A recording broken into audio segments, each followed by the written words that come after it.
Penelope Pritchett, domestic goddess, perfect housewife, and agony aunt. Yes.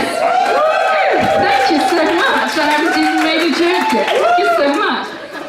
A few people asking me this week if I have any tips on how to combat the effects of aging.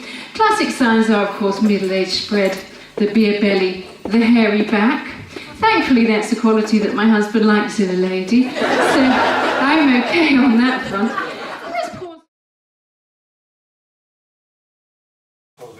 A weak pelvic floor. Mr. Walter's friend has a weak pelvic floor. Well, for your friend, I don't have any miracle cures, I'm afraid, Mr. Walter. Of course, there are the exercises. But I did come across an upside the other day. You see, this lawyer chap called me out of the blue, asked me if I'd recently had an accident that wasn't my fault. I told him I couldn't help it, I just sneezed. Flummoxed him, actually. The problem is that, you see, I then laughed so much at my own joke that a little bit of wee came out. Is that what happens to you, Mr. Wall? I mean, your friend, Mr. Your friend, yes. Yes, anyway. Now then, listen, a lot of people ask me for cookery advice. Susie in Marshallswick has been in touch. She's having a cocktail party, asking me if I have any good cocktail recipes. Now look, I don't like these modern cocktails. They're terribly rude, aren't they? A lady of my standing can't go to the bar and ask for a screaming orgasm. It's just not appropriate, is it? So I've invented a whole set of new cocktails for a more middle-aged crowd. The first is brandy, vodka and Ovaltine, and that's called In Bed by 10. Yes. The second, grenadine, orange juice and Cinzano, and that's called Can't Bend Over Without Breaking Wind. And lastly, tomato juice, vodka and sherry, and that's called Has Anyone Seen My Libido? Yes, I did lose it back in the 1950s. I'm sure it will turn up in my handbag eventually. I'm glad that got a laugh. Normally it doesn't. It is my favourite joke, so thank you, madam. Oh, yes, and a clap. Yes, it will stay in a sec. Woohoo! Now, look. Bosoms needing a lift, yes. Well... Yes, it is a problem, isn't it? Particularly after breastfeeding and having children, they do tend to head south, don't they? I think bosoms are a little bit like children, actually. They start off all cute and bouncy and perky, and then they frankly get a mind of their own, don't they? And lastly, wander off in different directions altogether.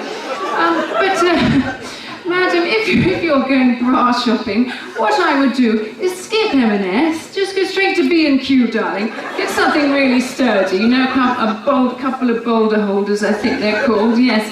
I'm actually wearing my Jesus bra tonight, madam. I call it my Jesus bra because it gathers up the fallen and points them towards the heavens. Yes, so see if you can find a Jesus bra of your own, perhaps at B&Q. Lovely.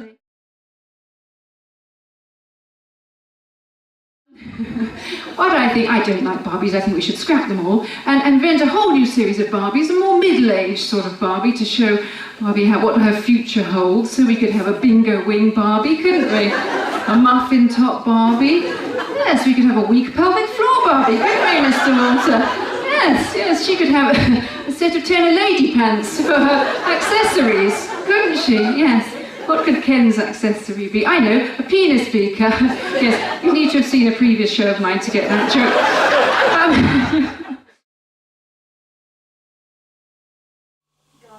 The lady garden.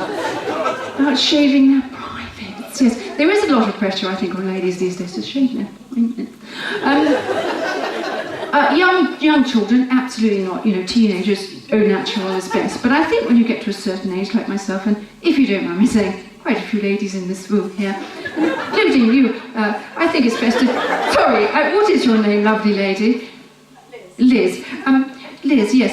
If you don't mind, I'm going to answer this question with a gardening metaphor, because it is a slightly awkward, question, isn't it? So, Liz, if you're in your garden and your husband or partner suddenly pops out from behind the hydrangea and presents you with his red-hot poker, I think you have a choice, don't you? You can either grab the offending periwinkle and you can deadhead it, or you could decide to gamely go along with a sport of garden germination, if you like. But if you do, I think it would be a shame for your partner to come across any unruly or untidy bushes, if you know what I mean. Important to know, I think, what sort of a bush you have growing in your garden. whether it's fast or slow growing. I mean, Liz, what do you say in your garden? Do you have a fast or a slow growing bush? Luxuriant. Oh, luxuriant. Oh, a round of applause. Yes. Well, I imagine if it's luxuriant, it is a fast growing bush. Let me help you with the varieties. They are the crocus furnace, the tuftus labialis, take your time with that one. And lastly, my favourite, the pubis out of controllus. Might you have one of those, Liz? It's fairly in control. I would have guessed the pubis out of controllus for you, actually. And the reason I say that is because I've just noticed a slight moustache there.